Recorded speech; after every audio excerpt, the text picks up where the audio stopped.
This is 03. Here we meet schisms, as well as the occasional radioactive death rate. Oh, and this guy. Again. You're here to learn how to kill it, aren't you?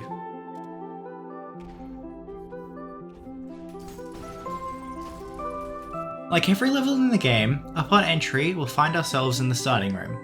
In Ultrakill speedrunning, this room is typically used to gain a large amount of movement speed before the timer starts. Keep in mind that no matter what you do here, the timer won't actually start until the door opens.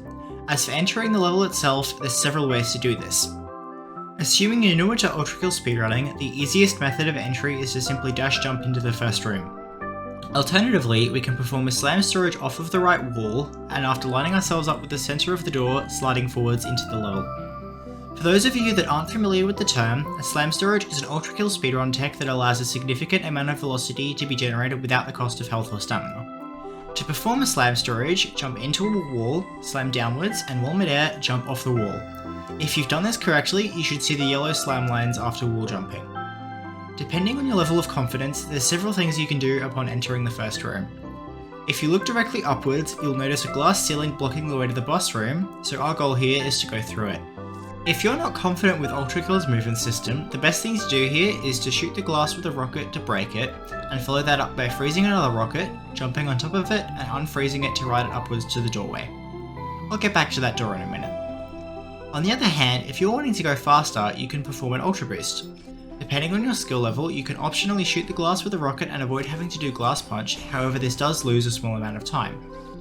If you're unfamiliar with Ultrakill's movement tech, an Ultra Boost is a tech that generates a massive amount of movement speed, being much faster than a slam storage.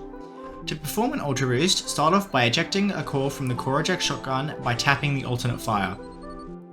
Note that holding the input causes it to shoot further away, which is not what we want to happen. After ejecting the shotgun core, switch to the malicious rail cannon and shoot the core out of the air. The resulting explosion pushes you away from it at high speeds at the cost of 50 health points. To perform an Ultra Boost here, look directly upwards and eject a shotgun core above you. Immediately afterwards, switch to the malicious rail cannon and shoot the core. If you've already broken the glass, you'll be flung straight upwards, allowing you to position yourself onto the platform. If you haven't, however, you can punch the glass using a well-timed knuckle blaster punch. Personally, I wouldn't recommend doing this until you've been running for a while, as the timing is extremely tight and missing this window will cause you to slam into the glass and lose all of your momentum. Going back to the door above the glass, the easiest thing to do here is to eject a shotgun core at your feet while sliding to perform a core eject boost. As you're launched up the stairs, switch to the sword blade launcher and shoot a few swords, following that up by sliding and jumping again into the checkpoint. As soon as you hit the checkpoint, you'll want to reset to it, which causes all your stamina, your health, and your rail cannon charge to be replenished. Additionally, because you shot a sword before resetting, the oversword will remain fully charged, which is crucial for the Swordsmachine kill.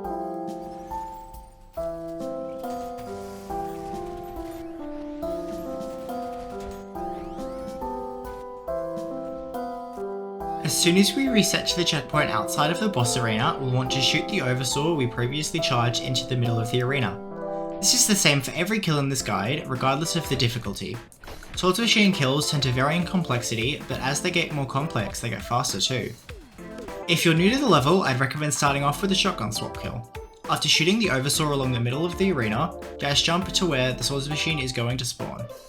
While you're waiting for the Swordsmachine to spawn, switch to the overpump shotgun and charge it twice.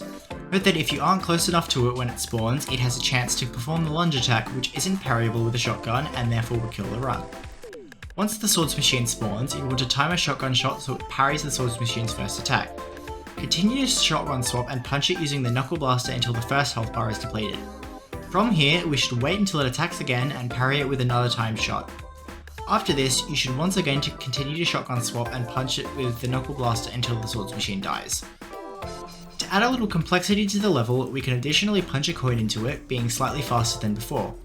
This is typically referred to as saw kill. To perform it, once again after shooting the oversaw, dash jump into the arena while throwing a coin, and once you've reached the area where the boss spawns, punch it into the ground.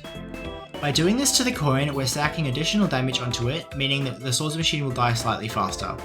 As soon as we've punched the coin, we'll want to switch to the overpump shotgun and charge it twice just like before. From here, shotgun parry the Swordsmachine's first attack, and right after, jump and punch the coin. Slam downwards to shoot the Swordsmachine again with the shotgun and repeat this combination of jumping, coin punching, slamming and shotgunning until the Swordsmachine is close to death. Once its health is low enough, we'll want to jump and instead of punching the coin, switch to the revolver and shoot it out of the air to kill it. This last kill, being called Dram Kill, is a significant step up from the previous two. While it's a lot faster, it's a lot harder to get the hang of. This specific kill is commonly used in multi-level any percent runs, such as Prelude 80% or Full Game any percent. To start off, like usual, we should shoot the Oversaw along the middle of the arena before dash jumping to where the Swordsmachine is going to spawn. Like Saw Kill, we'll want to throw a coin and punch it into the ground while we're midair. After punching the coin, switch to the overpump shotgun, charge it twice, and parry the Swordsmachine's first attack. Immediately after, switch to the Slab Piercer and begin to charge the alt fire. Something to keep in mind here is that the Piercer must be the alternate variation because the default variation won't do nearly enough damage to kill. Jump and punch the coin twice. While the Swordsmachine is still stunned from the shotgun parry, shoot the coin with the Piercer's alternate fire through its head.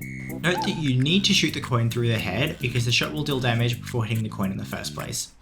Right after we shot the coin, we'll want to look downwards and throw a second coin, which due to hit stop will be chained to by the first coin. Immediately after this, whiplash the coin we've just thrown and jump at the same time and follow that up by punching the coin into Swordsmachine and shooting it. To deal the final bit of damage, switch to the SRS cannon, shoot a cannonball and parry it into the Swordsmachine. If you've done everything right, it'll be dead. Following the, hopefully, swift death of the robot, the exit door will open, meaning it's time to exit the level. The exit you choose to do here honestly just depends on your confidence and personal preference, but you can choose to wait for the door to open and dash jump into the tunnel. You can wait for it to open and core eject boost, or, for the fastest exit, as soon as the Swordsmachine dies, dash jump into the door, perform a slam storage off of it, and shoot oil from the fire starter directly below you. As soon as we hit the floor, slide forwards into the tunnel. That's really all there is to this run.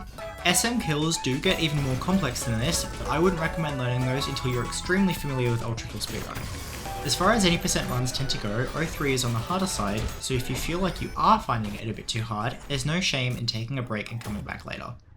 Good luck on your runs.